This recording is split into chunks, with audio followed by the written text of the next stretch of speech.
cosa. Háblame, háblame, háblame, dime por qué sucedieron estas cosas. Hábleme, háblame, háblame,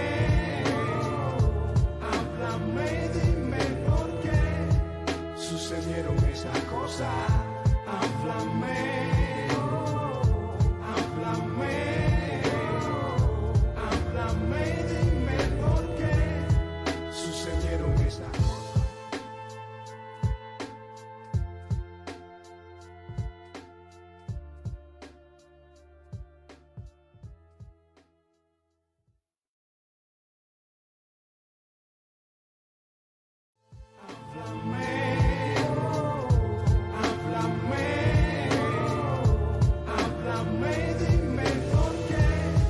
Sucedieron esas cosas. Háblame, háblame, háblame, dime por qué sucedieron esas cosas. Hábleme,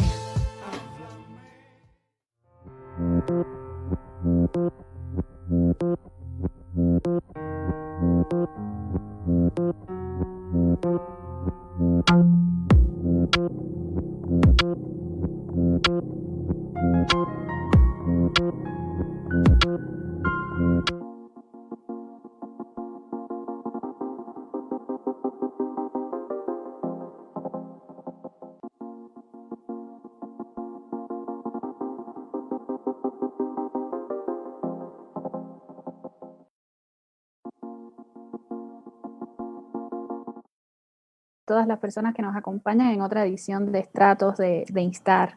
El día de hoy tengo el gusto de conversar con Marta Beatriz Ferrer. Bienvenida, Marta. Muchísimas gracias por la invitación, muchas gracias, de verdad que muy agradecido por haberme invitado. Marta es hija de José Daniel Ferrer, el líder del movimiento UNPACU en Cuba, y también es hija de Belkis Castillo Ramírez, una de las miembros de las Damas de Blanco. Y además viene de Palmarito de Cauto, que tiene una tradición de pueblo rebelde en Cuba. Así que le damos la bienvenida.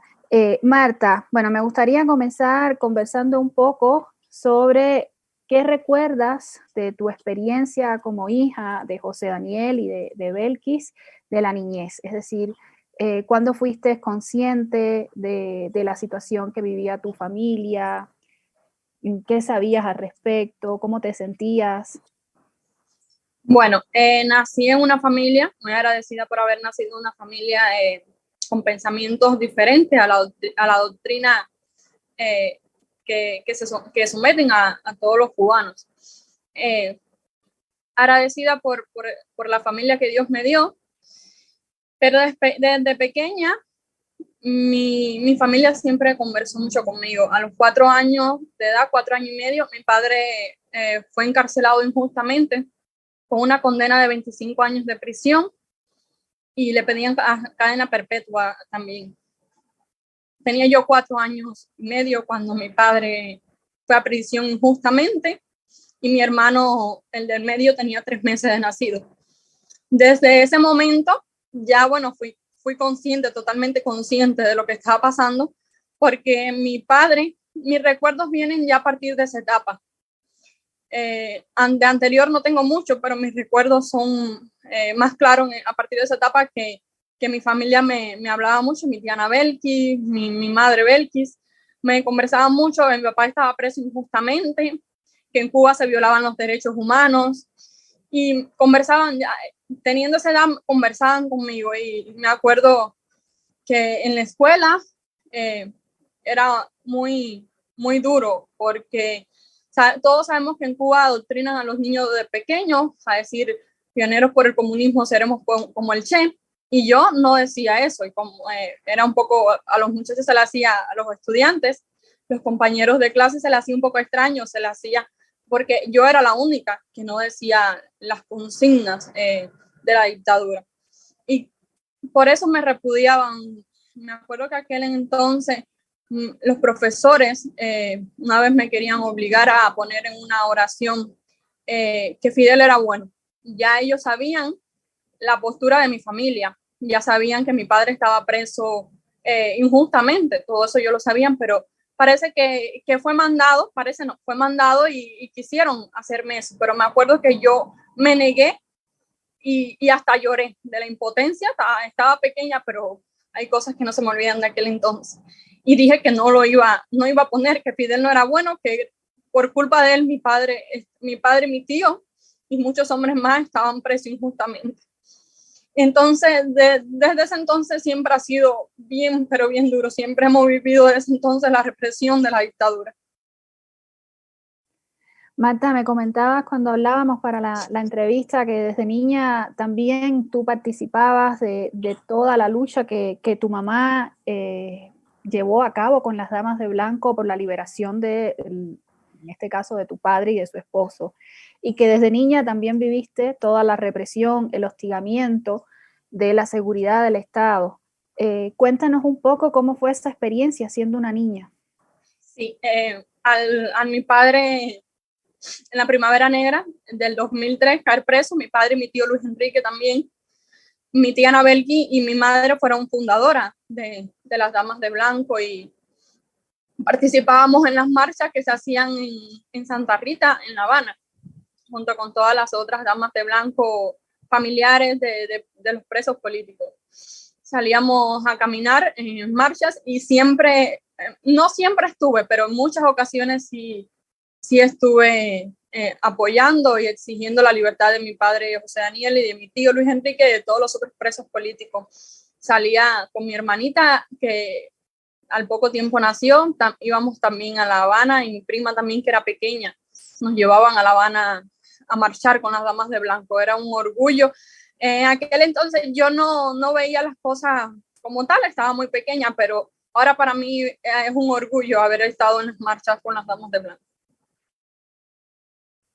¿Qué recuerdas de cómo las veía la gente cuando ustedes marchaban? ¿Qué sentías cuando marchaban? Independientemente del orgullo y el miedo que me imagino que aunque fueras una niña también sentías. Exacto.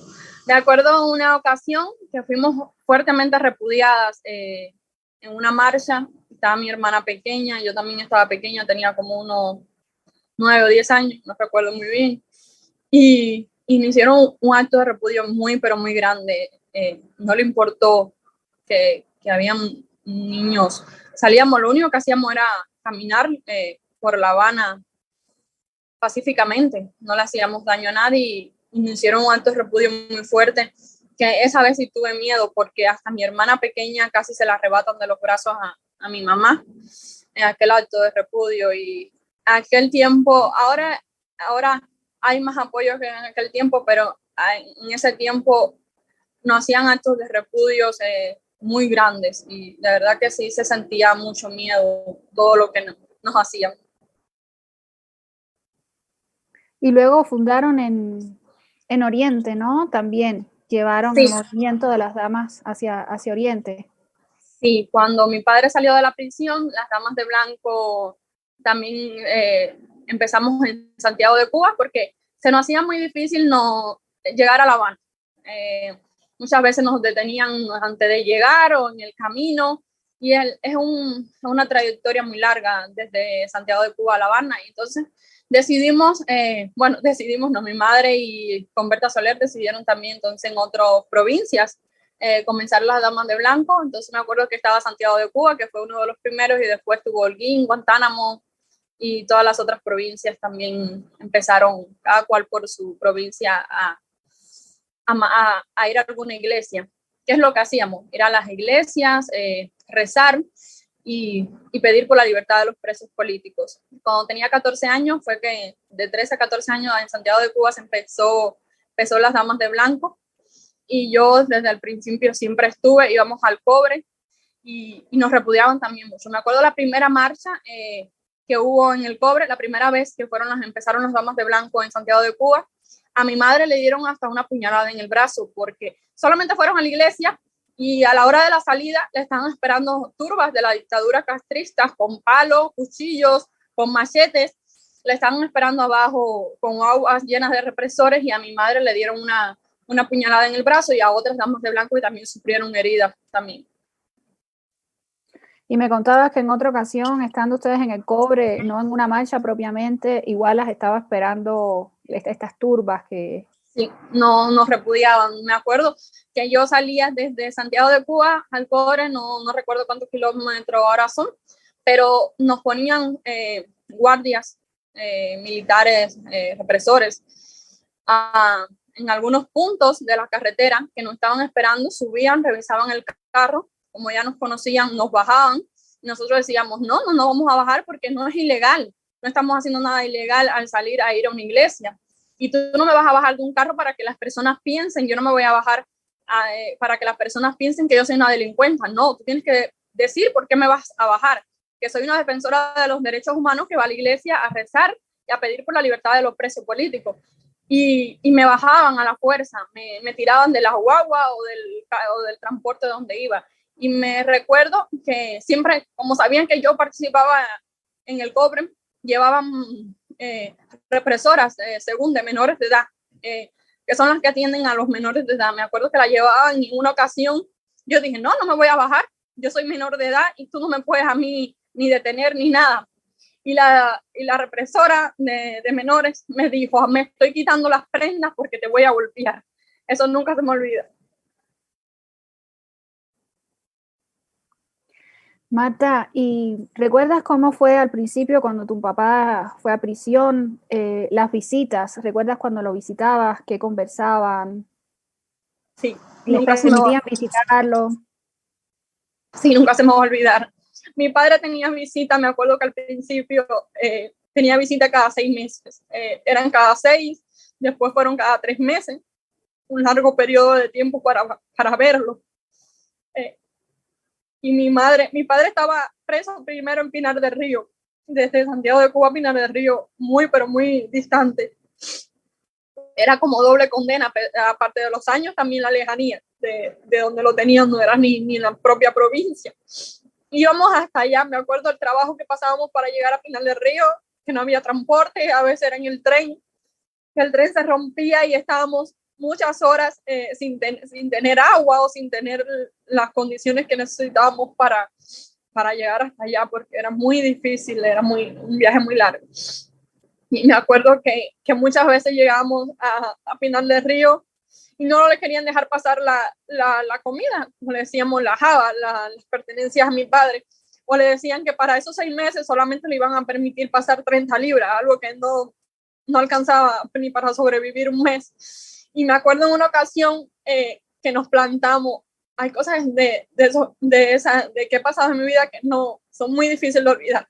Me acuerdo en esa ocasión que estaba con mi mamá y mi tía Anabelti y ellas dijeron, no, desde aquí no nos vamos a ir hasta que no le permitan pasar toda la comida, José Daniel. Y llevaron una patrulla y se llevaron a mi tía y a mi mamá y nos dejaron a mis hermanos. Estaba mi hermano pequeño y a mí con mi abuela, que es una persona mayor, nos dejaron solos. Situaciones bien difíciles que siempre pasamos. Y después estuvo preso por Guantánamo, Camagüey, bueno, primero en Camagüey, después en Guantánamo, Las Tunas. Y así recorrimos Cuba entera de prisión en prisión, plantadas, muchas veces porque no le querían pasar la comida o porque lo tenían en celda de castigo por él no estar de acuerdo con las atrocidades que cometen ellos contra los presos en la prisión. Y nosotros íbamos y nos plantábamos. Me acuerdo en Las Tunas, la prisión de Las Tunas, para llegar a la prisión de Las Tunas, muy difícil porque los alrededores eran, como decimos en Cuba, monte. Por ahí no pasaba casi nadie. En la mañana eran solamente los que iban a ver a sus familiares que estaban presos y en la noche casi nada. Y fuimos a plantarnos en la prisión de Las Tunas porque mi padre lo tenían en celda de castigo. Y me acuerdo que yo estaba pequeña, de tantos traumas que hemos tenido, nos quedamos en los corredores de la casa y me acuerdo que una mañana amanecía, hasta me había orinado dormida porque en los corredores no estábamos tiradas ahí en un pasillo. Después mi mamá y mi tía me mandaron para casa de un opositor y se quedaron ellas solas ahí en el medio de la oscuridad, bajo la lluvia, hasta que la policía política a la fuerza nos sacó y nos devolvió para Oriente.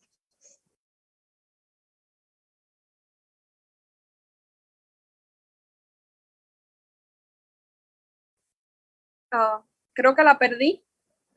¿Me Oh. escuchas? Creo que la perdí porque no la escucho. A la vigilancia, así que sabían. Ok.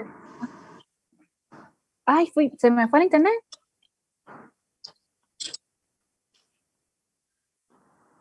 Te preguntaba, Marta, te decía sé que me contaste que además de todas estas experiencias traumáticas, como tú has dicho, por la violencia que suponen, estaban ustedes expuestas a los registros constantes de la seguridad y a la vigilancia constante de la que participaba no solo la seguridad, sino todas las redes que se han creado en Cuba para el control. CDR, los vecinos, todos. Si podías un poco también como traer eso a la conversación. Sí, claro. A raíz de que éramos una familia que no estábamos de acuerdo con todos los abusos que comete la dictadura, somos defensores de los derechos humanos, hacían muchos registros constantes en la casa, muchos registros y actos de repudio. Recuerdo que nos hacían actos de repudio, que nos tiraban piedras, que llovían las piedras en la casa. Muchas veces aprovechaban que mi papá estaba de viaje y nos apedreaban en la casa, yo estando sola o con un tío, con mi tío o mi tía que se quedaban conmigo cuando mi papá salía. Y nos apedreaban la casa. Recuerdo una vez un acto de repudio que hicieron en casa de una dama de blanco, Moraima Pérez Díaz, que mi hermana estaba pequeña con otra niña de otra dama de blanco, y fue tan grande el acto de repudio que las ventanas de la casa, que eran de aluminio, las desbarataron a machetazos. Mi mamá y la otra madre tuvieron que meter a las dos niñas en el baño porque querían entrar con machetes y palos, y habían dos menores de edad, ellos no sabían dónde la iban a meter porque las piedras ya estaban entrando por la ventana que habían roto.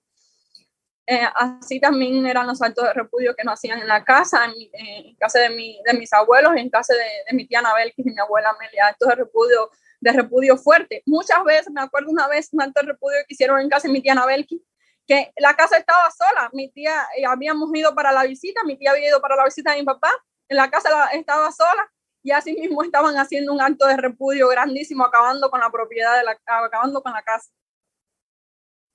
Muy difícil. ¿Saben si quiénes participaban de estos actos de repudio? Mira, en la actualidad muchas personas ahora están apoyando, pero antes las personas por miedo, que no es una justificación para hacer estos actos vandálicos, pero sí participaban. Me acuerdo que habían vecinos que participaban, miembros del CDR o trabajadores, a veces no eran ni del mismo barrio, pero lo traían de Mella, de otros municipios, de Baraguá, que son otros municipios que están cerca de Palmarito de Cauca. Me acuerdo que venían guaguas desde allá, desde Baraguá, Mella, y los trabajadores llevaban hasta niños pequeños de primaria y secundaria a gritar consignas. Me acuerdo que una de las consignas que gritaban era abajo los gusanos. Eran cosas así, que nosotros no somos gusanos, nosotros no nos arrastramos a los pies de nadie, al contrario. Así es, y además pobre animalito que sin los gusanos, o sea, de hecho muchos vivimos no existiríamos, ¿no? Que son tan necesarios para remover la tierra y todo, o sea, al final no saben ni la metáfora que usan. Exacto, consignas, sí, estúpidas consignas, bueno, normal en una dictadura. Así es. Marta, te quería preguntar ahora sé que me contaste al inicio sobre tu relación con la educación primaria, pero también me has comentado que en algunos momentos llegaron a amenazar a la familia con que si seguías participando, pues no podrías continuar dentro del sistema de educación público de Cuba y que no llegarías a la universidad. Exacto, sí, muchas veces fui amenazada. Amenazaban a mi padre, les decían que si yo seguía participando en las damas de blanco, en las actividades que participaba con mi padre, no me iban a permitir seguir estudiando. Ellos le decían a mi padre, sabemos que tu hija quiere ser abogada, pero si sigue participando con ustedes no va a poder serlo. Ellos decían, nosotros nos responsabilizamos que si se aparta, ella va a poder estudiar lo que ella quiere estudiar. Y me acuerdo que yo le dije a mi padre, como mi padre siempre todo me lo consultaban cuando se trataba de mí o de la familia, siempre me lo consultaban porque mi papá siempre decía que primero, ante todo, nos iba a preguntar a nosotros qué queríamos hacer, que nosotros ya podíamos decidir qué queríamos hacer. Y yo le decía, no, que no me permitan estudiar, que me voten de la escuela si quieren, pero yo no voy a apartarme de los principios míos o de las cosas que de verdad creo. Y yo sé que Cuba necesita un cambio y voy a seguir luchando por que Cuba tenga un cambio. Yo le decía que no me iba a apartar ni de las damas de blanco ni de participar con la UNPACU. ¿Y tus compañeros de estudios, tus compañeros en general, tus amigos, las personas cercanas, cómo se relacionaban contigo sabiendo que eras la hija de Ferrer, la hija de Belkis, la sobrina de Ana Belkis, y que eras Marta Beatriz, o sea, alguien que ya siendo niña, pues tenía una conciencia muy distinta, ¿no? A la que puede tener los niños. Sí. Mi pueblo es un pueblo bien pequeño, casi todo el mundo se conoce y casi todo el mundo sabe. Nosotros nos hacíamos conocer con las actividades de nosotros y todo el mundo sabía y sabía lo que hacíamos y que lo hacíamos de corazón. Me acuerdo que mi padre es un hombre que es muy, yo digo que es muy inteligente. Cuando nos tocaba prueba, mis amiguitos decían, bueno, necesitamos estudiar, y yo le contaba a mi papá decía, vengan que yo les puedo ayudar a estudiar. Mi papá no conseguía libros, materiales para estudiar, y me acuerdo que siempre nos tenía preparado, sabemos que en Cuba se pasa mucha hambre y miserias, y siempre tenía preparado, me acuerdo que llegaban mis amiguitos y mi papá siempre le tenía preparado para estudiar, para que merendaran, para todo. Y ellos se dieron cuenta que no era como la dictadura le hacía creer que mi padre era un delincuente, que es lo que se llenan la boca de decir que los opositores en Cuba somos delincuentes. Bueno, es lo que decían antes y bueno, muchas veces ahora también lo dicen. Y mis amiguitos se dieron cuenta que mi padre no era nada de eso, que mi casa era una casa familiar, que lo único que hacíamos era luchar por lo que creíamos y que mi padre no era nada de lo que la dictadura le decía. Y siempre estaba muy contento. Me acuerdo cuando cumplí 15 años, en mi escuela le dijeron a mis amiguitos que no podían participar en la casa, que eso iba a ser algo político, que lo que íbamos a hacer, mi cumpleaños iba a ser algo político y que le iban a poner a ellos a gritar consignas en contra de la supuesta revolución, como ellos dicen. Y no, o sea, fueron todos a la casa. Ese día yo decía, mira, a los profesores que le habían dicho eso, que habían sido, yo sé que fueron amenazados para que le dijeran eso a los estudiantes. Vieron que en mi casa no fue nada, como ustedes decían, nada político, solamente era mi cumpleaños. Todos mis compañeros de estudio fueron.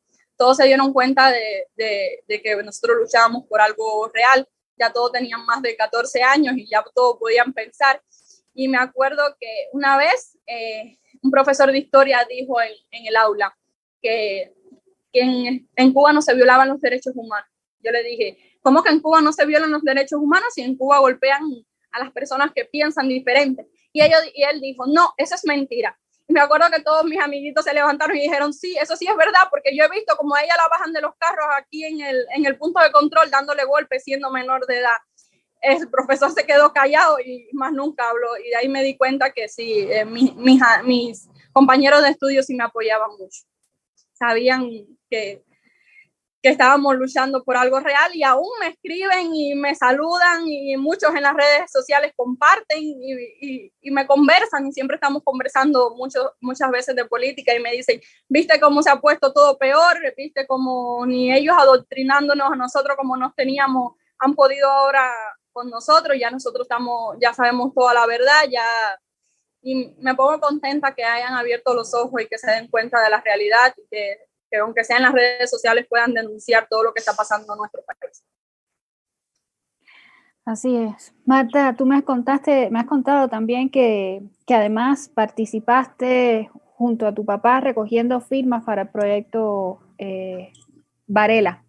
No, yo no. No, tú no, tu papá. No, mi papá y mi tía Ana Belkis fueron firmantes y Luis Enrique, mi tío, que también fue condenado a prisión en la Primavera Negra, 28 años de prisión, fueron recogían firmas para el proyecto Varela. Varela eran miembros del Movimiento Cristiano Liberación con Osvaldo Payá en La Habana. Sí, recogían firmas, recogían muchas firmas. Sí, sí me acuerdo que mi tía andaba con una mochilita y muchas veces la detenían y le quitaban la firma, o muchas veces la estaban esperando en lugares y la golpeaban para quitarle la firma porque ella no quería dejar, se sujetaba de su mochila para que no le llevaran a la firma. Una lucha bien difícil, pero yo creo que ha valido la pena porque el pueblo se está dando cuenta y mira el día 11 cómo salieron a las calles a exigir la libertad de Cuba.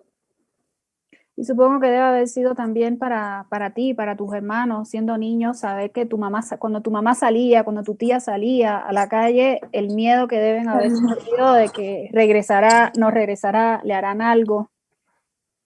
Siempre fuimos fuertes. Yo digo que estar en esta lucha nos ha convertido en personas fuertes, pero siempre sí teníamos el miedo. Por lo menos la vez que mi mamá llegó a la casa con una puñalada en la mano, o cuando he visto que se han llevado a mi padre y allá donde vive, como es una casa de 2 plantas, una vez estaba con él y llegaron los antimotines, la brigada de los antimotines, y lo lanzaron desde la escalera, lo tiraron, ¿sabes? Tuve mucho miedo porque se podía dar un golpe y morir, o cuando la vez que lo estuvieron torturando los 6 meses, que lo encadenaban y lo arrastraban y no sabíamos si estaba vivo, igual que hasta hace poco no sabíamos si estaba vivo, si estaba muerto, porque la dictadura tiene mucho miedo y para terminar, y es capaz de terminar con la vida de las personas que luchan en Cuba por la libertad, por seguir en el poder. Marta, bueno, hoy hay el nivel de difusión hoy y de circulación de la información es distinto gracias al internet, ¿no? Pero hace unos años atrás, no. ¿Cómo recibían ustedes apoyo en este caso? ¿Quiénes sostenían? ¿Quiénes les ayudaban a dar visibilidad a todo lo que estaba ocurriendo en un pueblito más en el oriente del país? Ahora tenemos la internet y creo que gracias a eso las personas han despertado mucho más, porque hay manera de que se pueda visualizar todo, porque estaba yo hablando hace unos días con mi tía Anabel, que siempre estamos recordando lo que pasamos, y le estaba recordando, tía, en aquella época que nos arrastrábamos no teníamos ni cámara para grabar lo que nos estaban haciendo. Y si alguien grababa, en un registro se llevaban la foto, la grabación y todo. Era muy difícil, de verdad, pero teníamos Radio Martí. Radio Martí nos apoyó siempre mucho. Me acuerdo que José Luis Ramos, Amado Gil y bueno, y otros miembros ahí, periodistas de Radio Martí, dábamos la noticia. Mi padre también de prisión, las noticias se las daba Juan Carlos, no recuerdo el apellido de Juan Carlos, pero mi padre le daba las noticias, hacía grabaciones con Juan Carlos y después salían en Radio Martí y en otros medios que ahora no recuerdo, pero sí, Radio Martí siempre lo tengo muy presente porque muchas veces que él estaba en celda de castigo o cuando a mí me golpeaban, cuando salíamos a la dama de blanco, hacíamos las denuncias por Radio Martí. Y cuando mi padre salió de prisión, teníamos la posibilidad de tener cámara y después que nos golpeaban y nos hacían todo eso, hacíamos videos denunciando y enseñando las heridas que nos habían hecho y se subía a un canal que hay que se llama UNPACU. Se subía a ese canal que hay muchos videos de toda la represión que ha sufrido la UNPACU y denuncias que también han hecho otras personas. Y esa era la manera que teníamos de denunciar. Marta, cuando estuviste embarazada, el hostigamiento tampoco se detuvo ni siquiera ante el embarazo. En ningún momento. Recuerdo una vez, habían convocado a una marcha en El Cobre. Mi padre había sido uno de los que habían convocado y yo tenía poco tiempo de embarazo. Y bueno, como todo lo que hemos hecho siempre ha sido pacífico, yo decidí participar en la marcha. Y cuando me monto en el transporte en Palmarito de Cauto con mi madre y otros activistas de la UNPACU y Damas de Blanco, en un punto que habían hecho en las afueras de mi pueblo, nos pararon. y me acuerdo que había un represor en ese momento que todavía está, que golpea mucho a los opositores en Cuba y ha hecho muchas atrocidades, llamado Pagán. Me acuerdo que me dijo, yo estaba en la guagua y yo le estaba diciendo que no me podía detener porque yo no estaba cometiendo ningún delito, que por qué me detenía, y me dijo, o te bajas o te meto una galleta, me dijo, o te meto una galleta. Y todo el mundo le dijo rápido, las personas que iban en la guagua de mi pueblo y los opositores le dijeron, no, que ella está embarazada. Y él se quedó como en shock, en ese momento se paralizó. Y me acuerdo en ese momento que nos detuvieron, al poquito rato me dijeron, ellos mismos me dijeron, tú no puedes estar aquí, tú tienes que irte. Yo le dije, yo no quiero estar aquí, yo podía estar en el cobre, tú fuiste el que me detuviste y el que me querías golpear. Y así fue el embarazo completo. No me dejaron salir de mi pueblo, tenían un punto de control a las afueras, cada vez que yo quería ir a Palma, a Santiago era mi papá o a cualquier diligencia, me paraban y me viraban para atrás, pero cuando me viraban para atrás me llevaban para la unidad de policía a amenazar, que yo no podía salir del pueblo, que yo no podía seguir en la UNPACU, que no podía seguir en ese momento, teníamos un grupo que se llamaba Dignidad, que se llama Dignidad, que no podía tampoco estar en el grupo de Dignidad, que no podía seguir haciendo ninguna actividad de las que yo hacía, porque me acuerdo que esa vez íbamos a repartir los juguetes a los niños por los Reyes Magos, que no podía seguir haciendo ninguna de esas actividades. Y yo le dije, bueno, yo voy a seguir haciéndola, si quieres sígueme deteniendo, que tú estás cometiendo una violación. Y así fue el embarazo completo, acto de repudios y muchos registros. Me acuerdo una vez llegaba yo a casa de mi madre, cuando voy llegando veo patrullas, carros de los que usan los militares y guaguas. Y tenía la barriga ya grande y me mando a correr y me decían los vecinos, no corra muchacha que vas a perder la barriga. Y cuando llego, estaban montando a mi mamá a la fuerza en un carro militar y yo le dije, no, de aquí no te la vas a llevar si no me llevas a mí también. Y me acuerdo que mi mamá me dijo, no te pongas así porque te puede subir la presión y puedes tener problemas con el embarazo. Y así fue el embarazo completo. Cuando mi hija nació también fue así. Registros, me acuerdo que mi niña tenía 6 meses de nacida y hicieron un registro a las 5 de la mañana en la casa. Todo el mundo estaba durmiendo. Y ellos tocaron la puerta y dijeron, abran o vamos a tumbar la puerta. La niña estaba chiquita, me llevaron a mí, a mi mamá y a mí, y dejaron a mi niña chiquita de 6 meses con mis 2 hermanos, que tenía Danielito como 14 años y Fátima como 12. Y yo preocupada porque estaba en una celda, pero no sabía cómo estaba mi hija porque mis hermanos eran menores de edad. Y así fue el embarazo, y cuando nació mi niña todo el tiempo fue así. Marta, ¿quieres un poquito de agua? No, no te preocupes. No necesitas agua. No, un poquito. No, no te preocupes, así está. Estoy bien, no te preocupes. Marta, bueno, antes de seguir, quiero volver al pasado. No me habías comentado, bueno, yo te había preguntado también sobre la relación con tu papá, sobre la historia de tu papá, es decir, su trayectoria política y cómo tú la habías de alguna manera concebido, cómo la conociste, sobre sus inicios. Si me quieres como contar un poco Claro. sobre cómo se inicia tu papá, cómo empieza en esta... Bueno, según he escuchado cuando él cuenta la historia, él siempre nos contó que él nunca estuvo de acuerdo con lo que estaba pasando en Cuba, nunca estuvo de acuerdo con la dictadura. Dice que desde pequeño él siempre estaba hablando y que delante de otras personas sus padres le decían que él no podía decir eso en la calle porque en Cuba el miedo ese de que si tú hablas en contra de la dictadura lo que te pueda pasar, y él estaba pequeño y los padres no querían que él hablara nada, pero dice que él siempre fue muy atrevido y que escuchaba las radios, él cuenta la radio que escuchaba, pero yo ahora no recuerdo la radio que él decía que escuchaba radio, y papá siempre le gustó leer mucho y escuchar noticias. Nos cuenta que en el 97, en 1997, fue cuando empezó con un grupo opositor, Jóvenes por la Democracia. Después que estuvo en Jóvenes por la Democracia, dice, él nos cuenta que ellos estaban ya haciendo cosas, ponían carteles en Palmarito y y hacían cosas a favor de la libertad de Cuba, pero ya querían estar en un grupo opositor. Y entonces se unieron a Jóvenes por la Democracia y después estuvieron en el Movimiento Cristiano Liberación con Osvaldo. Y ahí entonces, en el 2003, cae preso.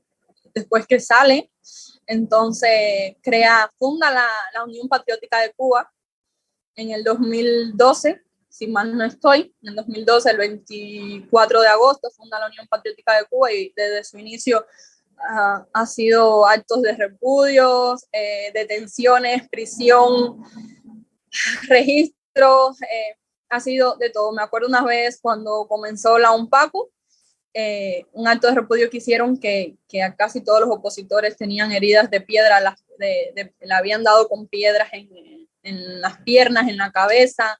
En el canal de la UNPACU están todos esos videos y todas esas fotos de cuando la UNPACU comenzó y toda la represión que siempre ha tenido. Y bueno, así fue más o menos el inicio de mi padre, pero ha sido mi padre, mi madre, mi tía, mi tío, han sido un ejemplo para toda la familia. Yo digo que no puedo estar más agradecida de la familia que Dios me dio, de hombres y mujeres valientes que han luchado y luchan por la libertad de Cuba dentro y fuera de la isla, porque a pesar de que mi tía Anabelkis, mi tío y mi mamá y yo estamos fuera de Cuba, pero desde aquí seguimos apoyando a mi padre, seguimos denunciando todo lo que pasa en Cuba y participamos en todas las manifestaciones que podamos, como en las de Washington que estuvimos hace poco, y siempre que podemos estar ayudando a la libertad de Cuba y siempre estamos denunciando en las redes sociales, así. Y bueno, mis hermanos que están en Cuba, mi hermano José Daniel, que bueno, sigue allá, él y la esposa de mi padre y todos los otros opositores siguen luchando desde dentro de la isla por la libertad de Cuba. Te iba a preguntar, lo acabas de decir, hace 3 años que vives ya fuera de Cuba, parte también de lo que hace el gobierno, el Estado cubano, o sea, la represión, el hostigamiento, pero también la expulsión, o sea, obliga a la gente a estar fuera, ya no poder regresar. Sí. Y ya hace 3 años que estás fuera con tu mamá y con tu tía.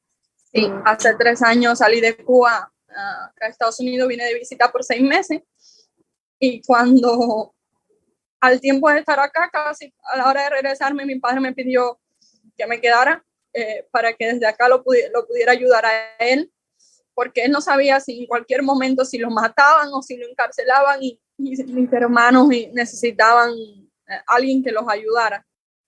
Y él también necesitaba a alguien que lo ayudara. Y entonces, con mucho dolor, decidí quedarme, dejando a mi niña, en aquel tiempo tenía 1 año, y no más nunca he podido verla, la tengo que ver por videollamada. Desde el año no la veo, porque cuando quise entrar a la isla, como cualquier cubano que tiene el derecho de entrar, Cuba emitió una orden a la aerolínea y al aeropuerto, que cuando llegué me dijeron que mi boleto estaba cancelado. Y yo pregunté, ¿por qué? Si todas mis cosas están en regla. Y me dijeron, Emigración en Cuba emitió una orden que usted no puede entrar a la isla. Algo que me destrozó porque, bueno, tenía mucho deseo de ver a mi niña. Yo llevaba 3 años sin verla y lo poco que me conoce es por videollamada. Ni estando fuera uno se libra de todos los daños que hace la dictadura. No, y además se han mantenido justo en todo el trabajo de denunciar y visibilizar lo que está pasando. Sí, es lo que más le molesta a ellos, a mi padre.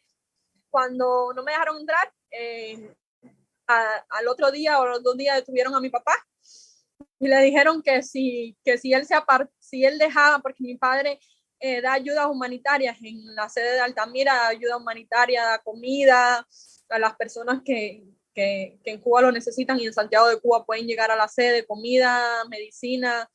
La esposa es doctora y atiende a todos los enfermos que vayan allá, le ayuda con medicina, con dinero, económicamente los ayuda, y le dijeron que si dejaba de hacer esas acciones, dejaba de dar esas ayudas y dejaba de y yo dejaba de apoyarlo acá en Estados Unidos, me apartaba completamente, ellos me dejaban entrar a la isla. Y mi papá me llamó, me dijo, Beatriz, ¿qué vas a hacer? Y yo le dije, ¿qué voy a hacer? Seguir apoyándote, seguir luchando por la libertad de Cuba y en ningún momento apartarme de nada. Si no me dejan ver a mi hija, ese es el precio que tengo que pagar para ver a Cuba libre.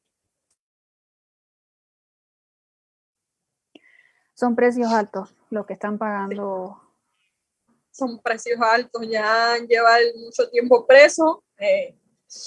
Hace poco habló por teléfono y dijo que tenía un ruido en la cabeza que no lo dejaba dormir ni nada del dolor de cabeza, que se sentía como grillos en la cabeza. Lo tenía en una celda completamente cerrada, aislada, donde él no veía a nadie, solamente algunos guardias algunas veces, y que lo tenían muy difícil la situación, que ahí en esa celda era llena de mosquitos y mucha calor y bueno, lo que pasan todos los presos en Cuba. Nosotros siempre con el temor, porque sabemos que ellos le temen a todas aquellas personas que luchan por la libertad de Cuba, y mi padre ha estado siempre, en todo momento, luchando por la libertad de Cuba, y él dice que da la vida por ver a Cuba libre, que no le importa morir. Y bueno, en la última llamada dijo que lo podrán volver loco, lo podrán hacer cualquier cosa, pero nunca se va a rendir. Sí. Cuando y siempre estamos preocupados. No, y siempre es preocupación porque no sabemos lo que le pueda pasar allá adentro, ni a él ni a los otros presos políticos, porque es muy difícil la situación que pasan los presos políticos en Cuba. Y se sabe también poco, o sea, incluso dentro de Cuba, al interior de Cuba. Hoy se sabe un poquito más de esta situación que viven, pero hace 3 años, no mucho, no se sabía prácticamente lo que vivían esas personas allí, incluso que había personas presas por motivos políticos. Bueno, ya hace 3 años sí se sabía, pero sí, no se sabían las condiciones. Marta, ¿y han amenazado a la familia del padre de tu hijo por tu activismo desde Estados Unidos? Sí, la abuela de mi niña comparte todo lo que yo pongo en las redes sociales, siempre está compartiendo todo lo que yo pongo a favor de la libertad de Cuba y las denuncias que hago de presos y de mi padre. Y ella lo comparte y muchas veces también ha publicado. Y después del 11 de julio le hicieron una citación y le dijeron que por qué ella publicaba, que cuál era la razón por qué ella publicaba. Y decía, porque todo lo que yo publico es real, pues, es porque por todos los males, por lo que está pasando Cuba gracias a la dictadura que tiene. Y entonces ellos saben que es familia, que somos familia, porque ellos están viendo las publicaciones y todas esas cosas, pero le dijeron que qué parentesco tenía con la familia Ferrer, que ella le dijo, ella es la hija, es la mamá de mi nieta, y yo voy a estar apoyándola a ella en todo porque es la mamá de mi nieta, y ha sido así, amenazas y amenazas contra la familia, no solamente contra ella, sino también la otra familia, mis hermanos y eso. ¿Y has recibido tú directamente, o tu mamá o tu tía estando en Estados Unidos, algún tipo de amenaza? Bueno, directamente no hemos recibido amenaza. Solamente lo que ellos nos hacen, como que no nos permiten entrar a Cuba, como a cada rato ellos tienen sus páginas donde publican atrocidades contra la familia Ferrer y contra todas aquellas personas que luchan por la libertad de Cuba. Y han sido así solamente, pero directamente no lo han hecho. De llamarnos y decirnos alguna amenaza. Marta, y bueno, estando ya desde fuera y con todos los acontecimientos que han en Cuba en los últimos años, bueno, los últimos meses, sobre todo que se han acelerado un poco más, ¿cómo ves tú el escenario futuro? ¿Cómo ves incluso lo que pueda acontecer a un mediano, corto plazo? Yo creo que Cuba todos los cubanos dieron el primer paso. Bueno, casi todos dieron el primer paso y fue darse cuenta de que Cuba necesita un cambio. Y lo dieron a demostrar el 11 de julio cuando todos salieron a las calles y y no pedían otra cosa que libertad. Los gritos eran de libertad. Cuba está pasando por una situación donde el pueblo no tiene comida, donde no tienen medicina, donde todo está todos los días peor, pero cuando Cuba sea libre, yo sé que todos los males de nuestro país se van a acabar. Y el cubano se dio cuenta de eso, de que la manera de que se acaben todos los males por lo que pasan ellos, gracias a la dictadura, es con un cambio de sistema, es Cuba siendo libre. Y el día 11 lo dieron a demostrar, han perdido ya el miedo. Antes salíamos a las calles, antes protestábamos, pero ahora fueron más personas. Ahora fueron más personas apoyando y sé que todavía hay mucho miedo porque ellos se han encargado ahora de amenazar, de amedrentar a muchas personas, de encarcelar con condenas absurdas que están poniéndole ahora a todo lo que salieron el 11 de julio. Ellos están tratando de intimidar a las personas, pero yo sé que ya la semillita esa, lo que necesitábamos, esa lucecita que necesitaba el cubano para darse cuenta de que Cuba necesita un cambio, ya fue plantada esa semillita y solamente hay que seguir ahí regando para que siga creciendo y por fin Cuba sea libre. Yo creo que ya estamos más cerca de la libertad. ¿Y qué tienes para decirles, para transmitirle también a las familias de otros disidentes, de otras mujeres que también disienten, a las hijas, a los hijos, a las hermanas, a los hermanos, desde tu propia experiencia, cómo se maneja? Que es muy difícil, es una situación muy difícil tener a un familiar preso injustamente, siendo consciente de que tu familiar solamente lo único que hace es luchar por un cambio de sistema pacíficamente, que es muy difícil, pero lo primero que debemos hacer es apoyar incondicionalmente a ese familiar, apoyarlo en todo sentido. Siempre ese familiar, si está preso, con el apoyo de su familia, de sus hijos, de sus madres, de sus hermanas, cuando él ve que su familia lo apoya y está ahí, sabe que él lo que está haciendo es por el bien del país, yo creo que eso le da más fuerza para seguir luchando. Yo creo que una de las cosas que a mi padre más le ha ayudado es siempre tener el apoyo de la familia, que siempre que él tenía algún problema, estábamos ahí los hijos, la hermana, la esposa, siempre estaban ahí, su mamá, siempre estaban ahí para apoyarlo. Creo que eso es lo que más necesita un familiar si está pasando por esa situación tan difícil. Y nunca dejarse amedrentar, ni nunca dejarse intimidar por la seguridad del Estado. Yo sé que ellos son malos, muy malos. No tenemos idea de los malos que pueden llegar a ser. Pero fuerza que Cuba va a ser libre, y yo creo que cuando ellos ven una familia que está firme, que no se deja intimidar por nada, ellos como que yo siento que reprimen y hacen todas las cosas que saben hacer, pero saben que con esa familia fuerte y firme no pueden. Así que fuerza, firmeza, valor, que Cuba va a ser libre y todo eso va a acabar. Esperemos que así sea, que sea pronto. Así mismo.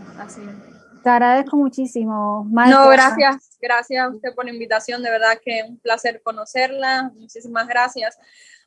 Yo me pongo muy nerviosa, a veces subo hasta la mano y los pies, me pongo bien nerviosa. Creo que todavía no supero lo de las cámaras, las entrevistas, pero trato de hacer lo mejor que puedo por Cuba, por mi padre, y siempre que sea denunciar todo lo que pasa al pueblo de Cuba para que las personas sepan lo que pasa, los presos políticos, aunque me ponga nerviosa, siempre voy a estar ahí. No, y lo has hecho perfecto, o sea, has contado tu historia, que es lo que justo estamos buscando, ¿no? O sea, tener esa memoria de lo que viven las familias en Cuba, de lo que llamamos opositores, que muchas veces no lo conocemos. Entonces, te agradezco muchísimo a ti por el testimonio y por la valentía y tuya, de tu mamá, de tu tía, de tu papá y de toda la familia. Les agradezco mucho. Gracias. No, nosotros decimos que todo lo que sea por el bienestar de Cuba, creo que vamos a seguir ahí, no importa el precio que tengamos que pagar. Que a veces es muy alto, pero bueno, ¿qué se va a hacer? Es un precio alto, así es. Es el precio de decir lo que se piensa y lo que se siente. Así mismo, pero mi padre y mi madre siempre, y mi tía me enseñaron que uno nunca se puede callar la boca delante de las maldades y las injusticias que se cometen.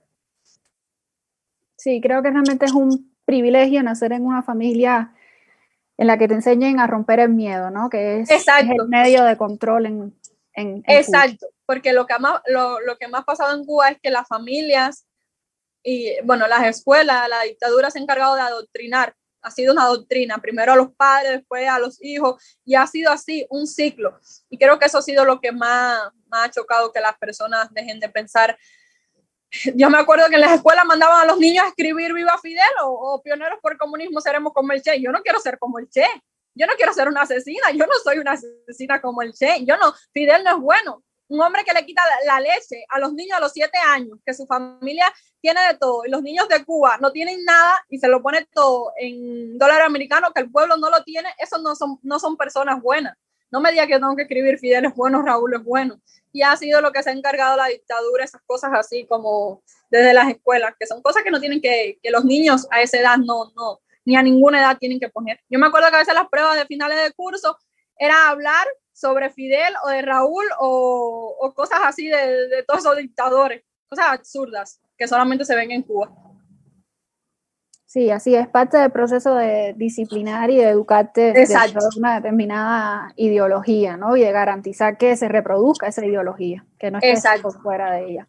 Y en mi familia siempre hemos tenido esa opción vemos la parte mala, que es la dictadura, y la parte que defiende mi familia, que defiendo yo, que es la buena, es un cambio de sistema. Y mi padre y mi familia siempre nos dieron a elegir a todos, cuál de ustedes desean elegir, la parte aquella o esta parte. Y claro, nosotros siempre nos fuimos por la parte buena, que es luchar por un país libre, por una democracia.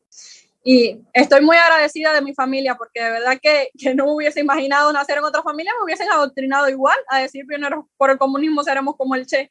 A veces yo converso con mi tía y digo, ¿te imaginas yo una familia de esa? Ahora no me imagino yo gritando viva Fidel o viva Raúl o yo soy Fidel. No, hombre, no, esas cosas absurdas que adoctrinan a los niños diciendo eso. A un niño de primaria que tenga que decir esas consignas absurdas, creo que es bien doloroso. Creo que me agradezco por gritar viva Cuba libre, libertad para el pueblo de Cuba, libertad para todos los presos políticos, y ahora patria y vida. Creo que agradezco por todo eso. Y yo te agradezco a ti. Así que muchísimas gracias de nuevo, Marta, y muchas gracias también a todas las personas que nos siguen durante la transmisión y que pues, siguen a la serie Estratos. Muchísimas gracias. Muchísimas gracias a todos, muchísimas gracias a ti, a tu equipo, de verdad que muy agradecida. Dios los bendiga a todos. Muchas gracias. Bueno.